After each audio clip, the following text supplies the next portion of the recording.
Hello everyone and welcome to Adda 24/7। तो CVT PG का notification तो हो गया है आउट और अब आप लोग कर रहे होंगे अच्छे से तैयारी। और जिन लोगों ने अभी तक तैयारी शुरू नहीं करी है और फिर भी चाहते हैं एक लॉयर बनना और ये कोर्स को करना, तो देर अभी भी नहीं हुई है बच्चे, जाके फटाफट से तैयारी शुरू कर दो। लेकिन उसके लिए आपको सेशन के एंड तक बना रहना पड़ेगा, क्योंकि अब मैं आपको बताने वाला हूँ कि इन 2 महीने में वो कौन सी चीज़ें ऐसी हैं जो आपको पढ़नी पड़ेंगी as far as your English section is concern of CUET PG LLB।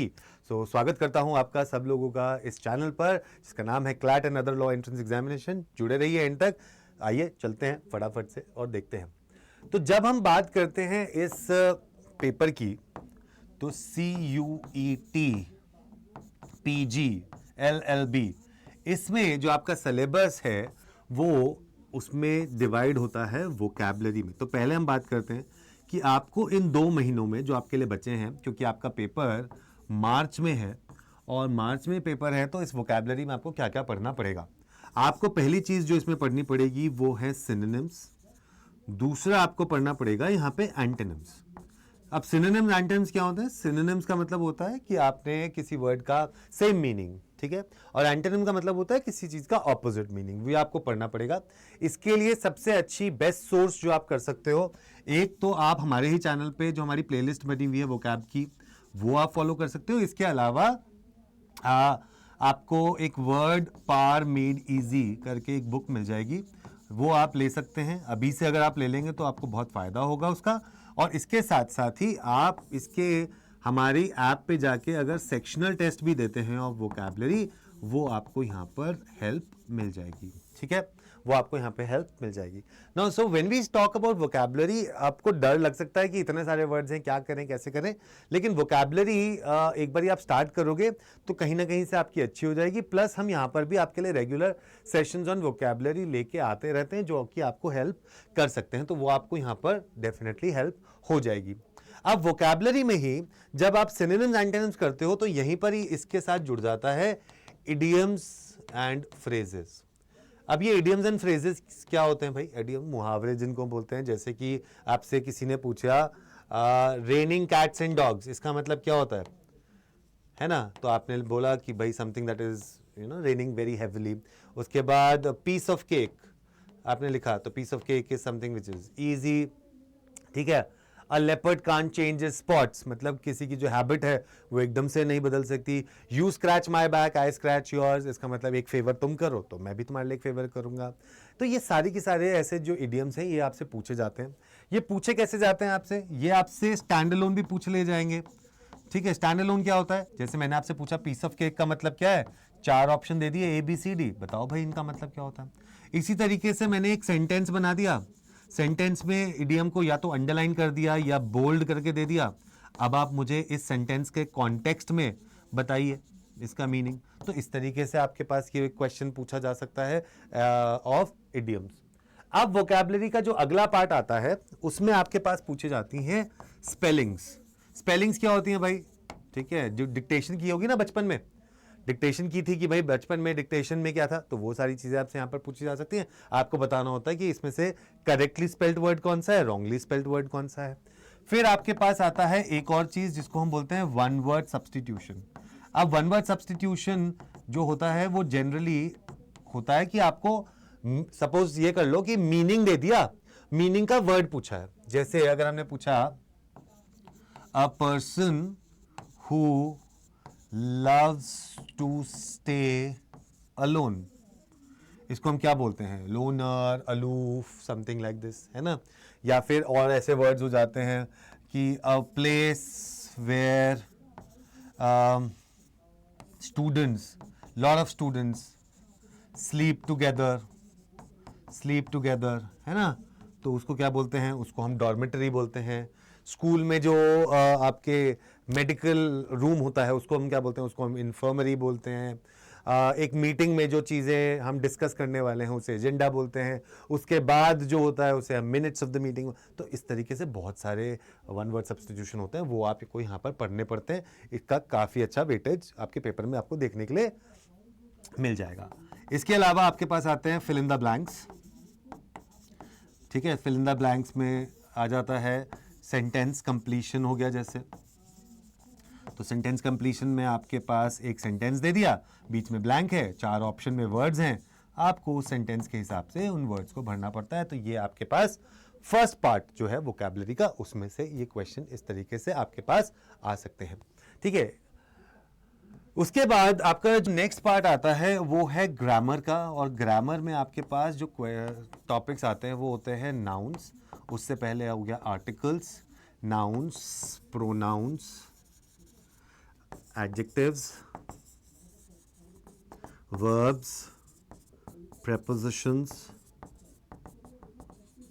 adverb, conjunction, ये सारी की सारी चीज़ें आपसे पूछी जाती है। पैरेललिज्म, मॉडिफायर्स भी आप करना चाहो तो कर सकते हो, और आप दूसरी जो चीज़ें हैं वो भी इसमें से आप कर सकते हो। ठीक है, अब ये जब आपने चीज़ें पढ़ ली तो इनके रूल्स को याद करना थोड़ा ज़रूरी हो जाता है। क्यों? क्योंकि इसमें आपके पास स्पॉट द एरर के क्वेश्चन आ जाते हैं। ठीक है, जैसे अगर मैंने एक क्वेश्चन लिखा आपके लिए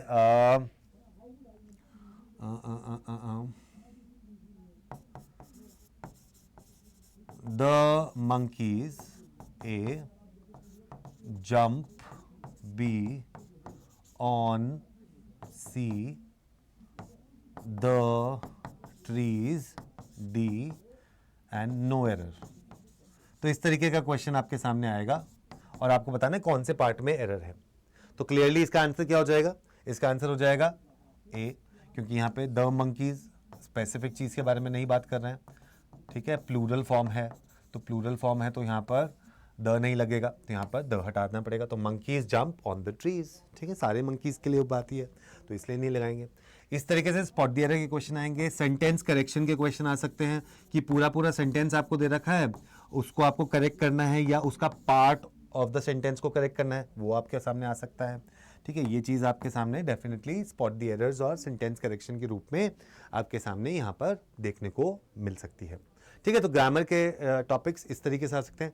प्रेपोजिशन के टाइप के क्वेश्चन इस साल बहुत सारे आए थे। मैच द फॉलोइंग में, मैच द फॉलोइंग में आए थे। फिल इन द ब्लैंक्स में भी आ सकता है, फिल इन द ब्लैंक्स में भी आ सकते हैं कि जिस तरीके से आपको फिल इन द ब्लैंक्स दे दिए और 4 ऑप्शंस में आपको प्रेपोजिशंस दिए हैं, बताओ यहाँ पर क्या आएगा, किस में ऑन आएगा, किस में फॉर आएगा, किस में इनटू आएगा। ये सारी चीज़ें आपको पता होनी चाहिए, तो ये आपको पढ़ना ज़रूरी है। ठीक है, इसके बाद आता है आपका रीडिंग का सेक्शन। रीडिंग में आपके पास रीडिंग कॉम्प्रिहेंशन आ जाता है, जिसको हम अनसीन पैसेज भी बोलते हैं।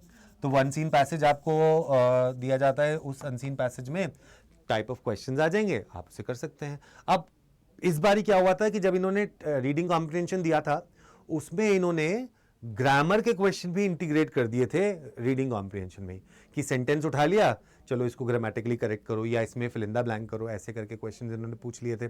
तो लेकिन कहने का मतलब यह है कि फिर भी आपके पास रीडिंग कॉम्प्रिहेंशन की नॉलेज एक्चुअली में होनी चाहिए और आप वहां से उसको कर सकते हैं। इसके बाद आपके पास आता है जंबल सेंटेंसेस। ठीक है, जंबल सेंटेंसेस क्या होता है, जिनको हम पैरा जंबल्स भी बोलते हैं, कि 4 सेंटेंसेस हैं, ये जंबल कैटेगरी में है, इसको आपको रीअरेंज करना है। You rearrange them and you rearrange them to make into a logical paragraph। ठीक है, ये आपको सारी चीजें इसमें करनी होती हैं। तो ये चीजें अगर आप ये देखते हैं तो ये पूरा का पूरा एक तरीके से आपका सिलेबस बन जाता है। तो यहां पर अगर आप एक चीज को देखें तो मैं आपको दिखाना चाहूंगा, अगर आप यहां जाएं तो इधर आप जैसे ही जाएंगे ना, ये PGCUET सामर्थ, ये इसकी साइट है, इस पे आप जैसे क्लिक करेंगे तो देखिए आपके सामने ये खुल जाएगी, pgcut.samarth.ac.in। इस पे आपने क्लिक किया, यहां पे आपको सिलेबस पे जाना है। नीचे आप जाएंगे तो नीचे आपको जनरल का, ये रहा जनरल का सिलेबस यहां पर दिख जाएगा। तो इसमें आप जाते हैं तो यहां पर आपको इंग्लिश का पूरा सिलेबस भी दिख रहा है। 75 क्वेश्चन आपको पेपर में आएंगे और सिलेबस में देखिए वही सारी चीजें, English grammar, English usage error जो मैंने आपको बताया, jumble para, sentence correction, sentence improvement, reading comprehension, paragraph completion मतलब fill in the blanks, one word substitution, synonyms, antonyms, idioms and phrases, ये सारी चीजें आपके सामने आती हैं। इसके साथ साथ इसमें जो मैंने आपको बताया स्पेलिंग्स एंड ऑल, ये सारी चीजें आपके सामने इसका सिलेबस बन जाती हैं। अब इस बचे हुए टाइम में आप इसकी प्रिपरेशन कैसे करें, तो सिंपल जवाब है भैया, अड्डा 24/7 से बेटर। ये इसलिए नहीं बोल रहा हूं कि मैं यहां पर काम करता हूं, नो, बट आप देखिए रिजल्ट्स देखिए कि पिछली बार सीयूईटी पीजी में कितने अच्छे रिजल्ट आए थे। 400 में से हमारे पास 310, 305 ऐसे भी स्कोर्स थे, हमारे पास 315 तक का भी स्कोर था, और 250 के ऊपर तो पता नहीं कितने सारे थे। तो वो आपके लिए कर सकते हैं। तो इसलिए अगर आप यहाँ पर रहते हैं और आप इधर जाएंगे लॉ एंट्रेंसेज में, ये रहा सीयूईटी पीजी का, आप जाके इसको ले सकते हैं। अगर आप सीयूईटी पीजी और एमएचसीटी 3 ईयर का भी तैयारी कर रहे हैं तो फिर आपके लिए महापैक है, आप महापैक ले सकते हैं, जिसमें आपको सारे बैचेस का एक्सेस मिल जाएगा जो इसकी तैयारी करवाते हैं। अदरवाइज नहीं तो आप ये निश्चय 2.0 बैच ले सकते हैं, जो कि स्टार्ट हुआ था 18 दिसंबर से, और बहुत ही जल्द आपके लिए एक और नया बैच आने वाला है, तो आप वो भी ले सकते हैं और आप हमारे साथ जुड़े रह सकते हैं। लेकिन ये बैच अगर आपको लेना है, जैसे निश्चय अगर आप लेते हो, तो अभी आपको सिर्फ इसमें क्या लगाना है, इसमें आपको कोड लगाना है Y713 और ले लेना है, वो पा जाना है मैक्सिमम डिस्काउंट। आपको पूरा का पूरा यहाँ पे 77% का डिस्काउंट मिल रहा है। और अगर आप हमारी ऐप से जाके लेते हैं और वहाँ पर होते हैं कॉइन्स, ठीक है, तो अगर आप वहाँ पे कॉइन्स लगाते हो, यूज़ करते हो, तो 1% का एडिशनल डिस्काउंट मिल जाता है, मतलब 1% ज़्यादा मिल जाता है, टोटल 78%। और जब ये सेल के टाइम पे होता है तो सेल के टाइम पे ये हो जाता है 81%, सिर्फ ये कोड लगाने से, जो कि है Y713। तो फटाफट से ये कोड लगाइए, जुड़े रहिए हमारे साथ और अपनी प्रिपरेशन को चालू रखिए। तो ये है पूरा का पूरा आपके सामने सिलेबस जो आपको पढ़ना है इन 2 महीनों में और तैयारी करनी है भरपूर। ऑलराइट, चलो take care everybody, see you, फिर मिलेंगे अगले सेशन में, बाय बाय।